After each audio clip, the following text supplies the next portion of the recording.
Assalamualaikum warahmatullahi wabarakatuh. Selamat pagi kawan-kawan semuanya. Semoga kita senantiasa dalam keadaan sehat walafiat, senantiasa dalam lindungan Allah Subhanahu wa taala, senantiasa dalam kebaikan, dalam iman dan takwa kepada Allah Subhanahu wa taala. Alhamdulillah, pagi ini kita terutama bangsa Indonesia diberikan kesehatan ya. Tapi kita jangan lupa selalu mendoakan saudara-saudara kita, terutama yang sekarang lagi hot beritanya itu, yaitu tentang penindasan yang dilakukan oleh Zionis terhadap rakyat Palestina.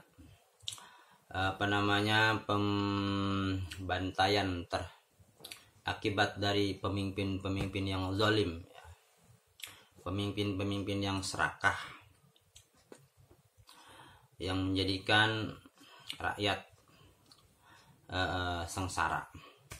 Semoga kita senantiasa mendoakan mereka, semoga orang-orang yang zalim segera Allah hukum, segera Allah hancurkan kekuasaannya, agar mereka bisa segera bertaubat kepada Allah Subhanahu wa taala. Begitu.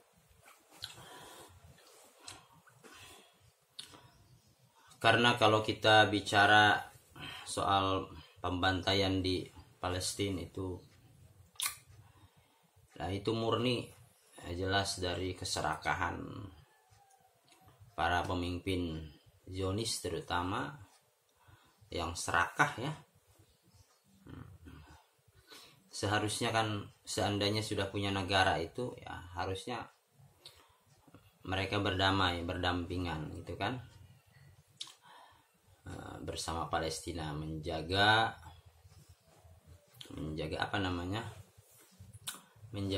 stabilitas yang baik.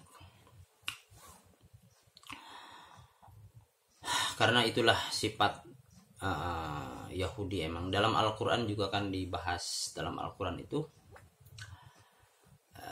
ghairil maghdubi alaihim waladdallin, al-maghdub. Jadi orang Yahudi itu dalam Al-Quran disebutkan adalah maghdub. Allah benci terhadap orang Yahudi. Kenapa benci? Karena orang Yahudi itu ngeyel. Kalau secara akidah sih sebetulnya mereka itu benar, jadi menyembah Allah yang satu.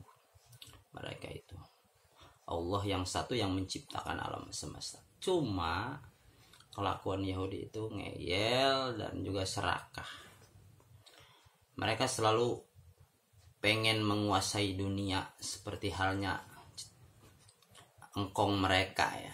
Siapa engkong mereka yang mereka maksud? Yaitu Daud, kemudian anaknya Nabi Daud yaitu Nabi Sulaiman.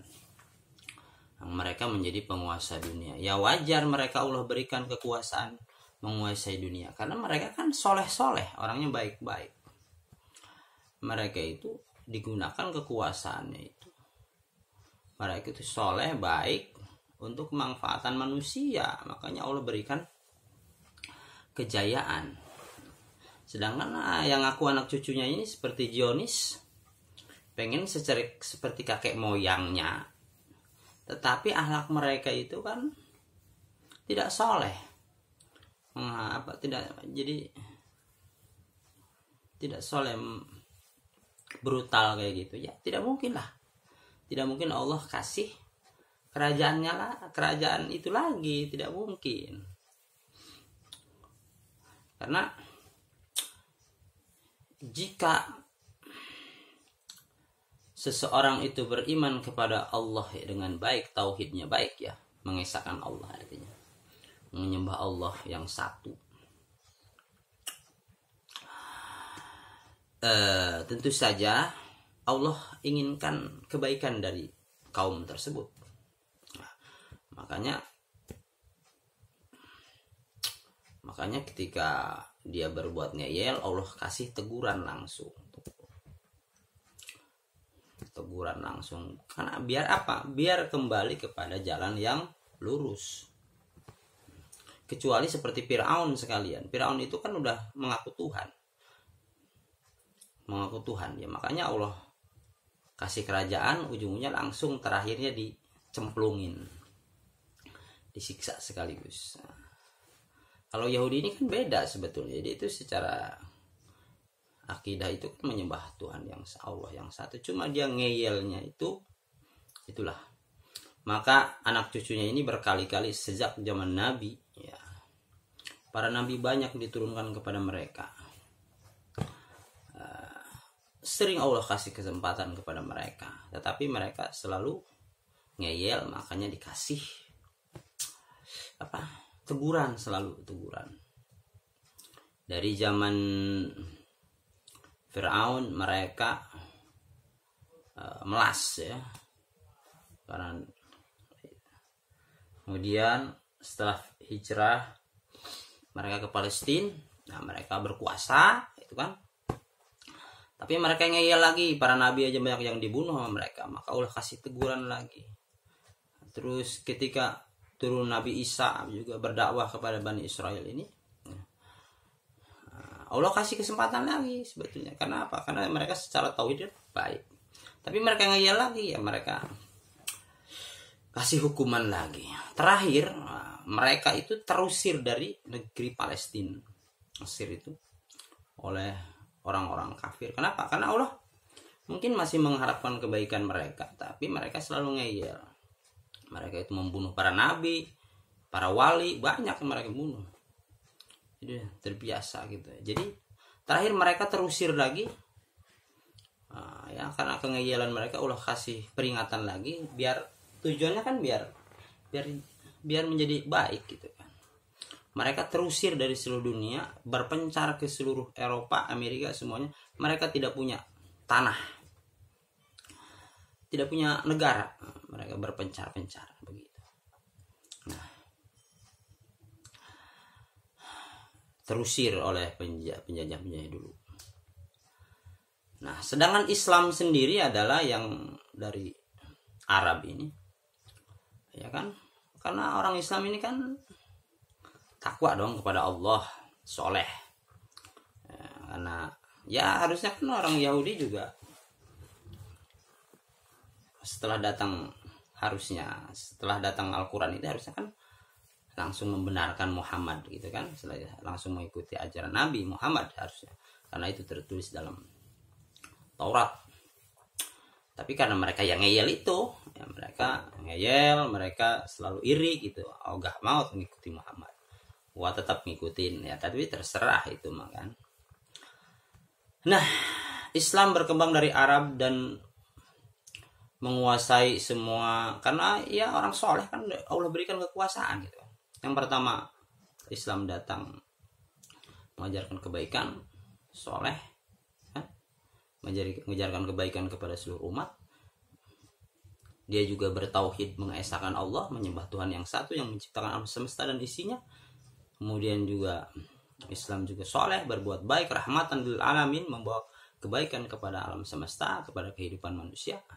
Allah berikan kekuasaan, terutama pada masa Khalifah Umar bin Khattab itu, penguasaannya itu bisa menaklukkan Persia, kemudian sampai termasuk daerah Palestina orang Islam, dilanjutkan dengan khalifah-khalifah selanjutnya itu, sampai orang Islam itu ya merebut Palestina dan negara-negara sekitar Jazirah Arab itu ya dengan berperang dengan orang-orang kafir dulu, orang Bulgaria, orang-orang itu ya.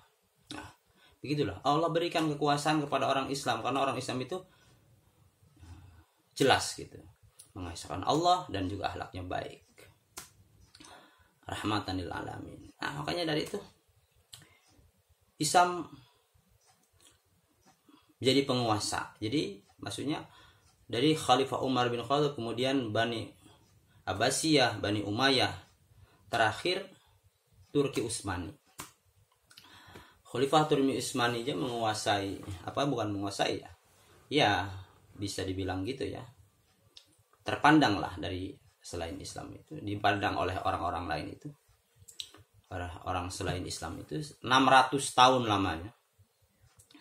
Seperti halnya mungkin kalau zaman sekarang itu Amerikanya lah yang menguasai dunia gitu kan. Itu Turki Utsmani dulu. Terakhir masa kepemimpinan Sultan Turki Utsmani ya, yang bernama Syekh Abdul Hamid II terakhir itu, seorang Hezral dari Israel itu datang kepada Sultan Abdul Hamid Turki Utsmani ini yang terakhir, Sultan terakhir, meminta tanah. Kan nggak tahu malu ibaratnya. Dia bilang meminta tanah, minta tanah aja katanya. Padahal Sultan udah tahu. Jadi bahasanya dia itu minta tanah, dia pengen mendirikan negara gitu kan. Pengen negara. Dia bilangnya, Sultan kan tahu kita punya orang Israel ini punya banyak duit. Kalau soal duit, kita juga akan membeli gitu kan. Terus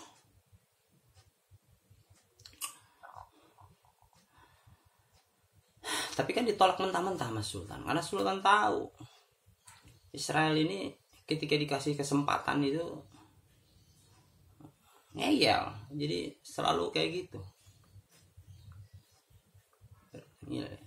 Yang pengennya juga mendirikan negara, makanya ditolak mentah-mentah Mas Sultan. Selama saya masih jadi Sultan, saya akan menghalangi, kata Sultan Abdul Hamid. Saya akan menjadi penghalang berdirinya negara Israel. Nah, kan? Sultan marah dong. Nah, tapi Israel karena Zionis ini ya, dengan cara itu ditolak ya, dia tentu menggunakan cara-cara lain. Makanya mereka menggoyang pemerintahan Utsmaniyah, dinasti Utsmaniyah untuk hancur. Nah, karena kekuasaan dinasti Utsmaniyah itu ya dari Arab semua, semua, Iran semua, Irak ya, Mesir semua di bawah kekuasaan Turki Utsmaniyah. Jadi negara yang Islam yang luas gitu ya. Maka ketika hancur dinasti Utsmaniyah ya udah pada ngambil satu-satu. Ya Inggris ngambil penjajahan Amerika Arab. Terus semua dibagi-bagi. Prancis ngambil mana gitu ya. Termasuk ya udah Israel juga masuk. Jadi mendirikan negara di Palestina. Kenapa nolak? Kenapa Sultan nolak dulu ketika minta tanah itu ya? Ketika dipinta sama Israel itu minta tanah kepada Sultan. Saya minta tanah katanya buat orang-orang warga Zionis gitu. Kata Sultan, negara ini bukan punya saya, ini negara bukan punya rakyat. Rakyat mendapatkan tanah ini dulu berperang dengan bangsa Bulgaria, dengan bangsa lain untuk merebut tanah Palestina ini menjadi tanah orang Islam. Sekarang ente datang minta tanah seenaknya dengan membeli. Emang saya bisa ngejual ibaratnya? Ini tanah bukan tanah saya, tanah rakyat. Saya tidak akan menjualnya karena itu bukan tanah saya, tanah rakyat. Dulu rakyat mendapatkan tanah ini dengan berperang melawan orang-orang kafir. Ente datang seenaknya dengan alasan mau membelinya. Dan Sultan juga udah tahu kelicikan Israel itu. Dia itu minta tanah bukan minta tanah sembarangan, pengen ngedirin negara. Terbukti sekarang terjadi negara Israel. Sekarang malah udah pemaksaan kan sistemnya. Janji. Jadi maksudnya di janjinya itu kalau nggak salah dulu itu ntar Israel akan membayarkan hutang-hutang Utsmani kepada Eropa katanya. Alah habis. Itu. Padahal ya bohong lah Eropa sama dia ya. Sebetulnya itulah. Jadi orang Israel, kita kembali kepada ini ya. Ya secara tauhid kan Israel itu ya mungkin masih itu ya, mengesahkan Allah, menyembah Tuhan yang satu yang menciptakan alam semesta. Cuma itu sifatnya itu ngeyel, sifatnya selalu membuat kerusakan. Makanya dalam Al-Quran disebut maghdub, dibenci. Tapi bukan berarti tersesat, dia tidak, karena dia masih menyembah Tuhan yang satu. Makanya setiap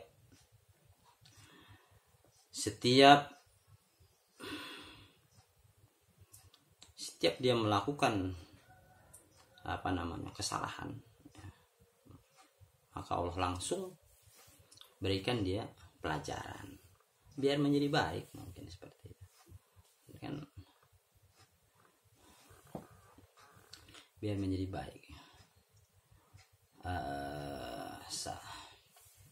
Salah satunya, kalau kemarin juga kan itu sebetulnya dia itu mau menyerang duluan, itu mau menyerang Hamas, tetapi dia melewati hari Sabtu dulu ya, hari kesucian mereka, makanya mereka bersuci dulu, maka dari itu oleh Hamas didahului gitu kan, diserang duluan, karena tadinya juga Israel itu mau menyerang duluan gitu loh.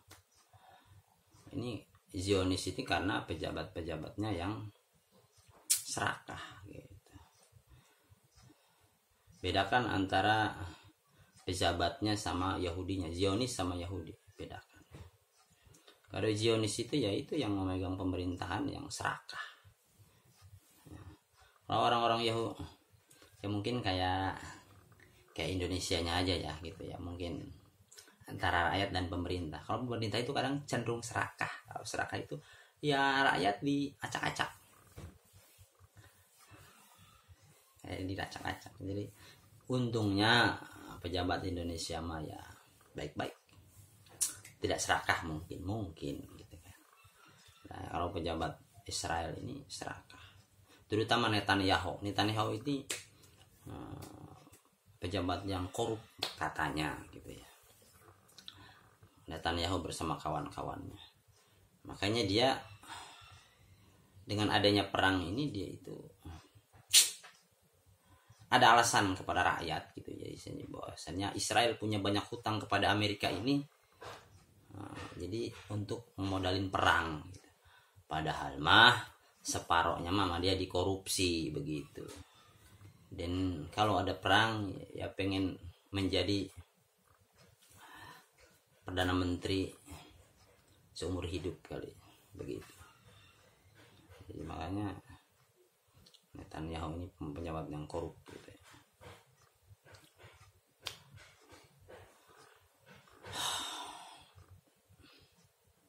Ditambah lagi ya tentu saja monopoli,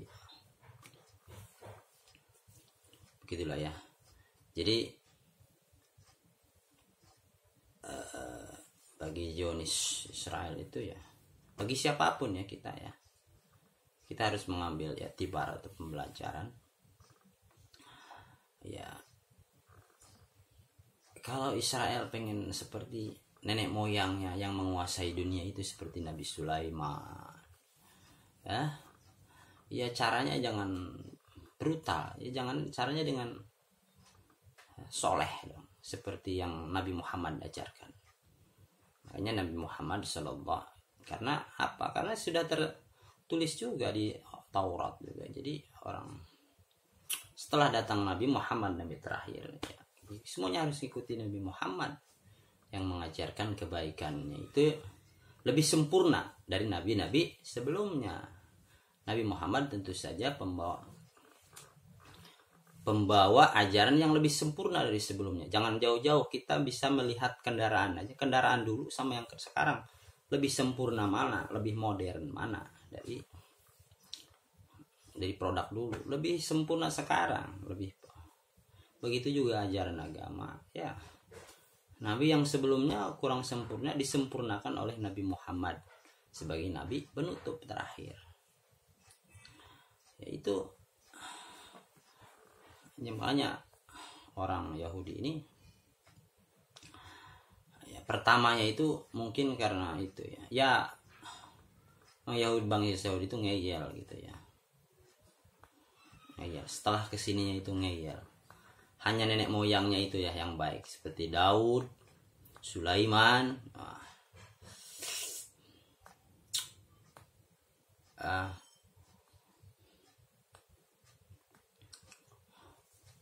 dan setelah kesininya itu ngeyel, jadi suka membuat kerusakan. Berapa banyak nabi yang dibunuh, berapa banyak wali Allah yang dibunuh sama mereka. Mereka mengajak kebaikan, malah diacak-acak. Sebihalnya sekarang kita lihat Zionis itu, ya, padahal banyak yang udah ngajak kebaikan itu, yang ingin menentramkan Zionis bersama Palestina. Ya. Kalau nggak salah pada masa Donald Trump itu udah ada ini, ada lebih baik ya perjanjiannya itu. Tapi ya gitu, meleset terus. Sebetulnya ketika meleset itu, ya kan, mereka itu juga rugi ya, seperti halnya sekarang ini kan, apa namanya, bentuk teguran juga bagi mereka mungkin, yaitu karena keserakahan mereka mau menyerang duluan kan, serakah mereka mau menyerang duluan, makanya oleh Hamas diserang duluan. Nah, itu teguran juga dari Allah Subhanahu wa Ta'ala agar mereka jangan serakah, cukup menjadi negara, udah sekarang udah punya tanah, udah punya negara, harusnya cukup, jangan pengen serakah,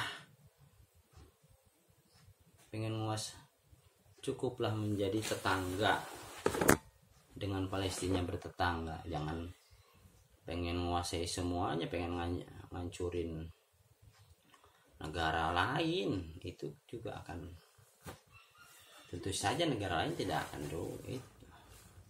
Nah, bentuk keserakahan ini semoga kita dijauhkan dari orang-orang yang serakah, pemimpin yang serakah, yang zalim ini semoga Allah jauhkan dari kita. Dimanapun pemimpin yang serakah, yang zalim kepada rakyatnya, semoga segera Allah cabut kekuasaannya. Kalau enggak dicabut kekuasaannya, minimal segera ya hancurkan, lenyapkan kalau begitu. Karena kita sebagai rakyat biasa, dimanapun kita berada, apapun agama kita, sangat tidak menginginkan yang namanya kekacauan.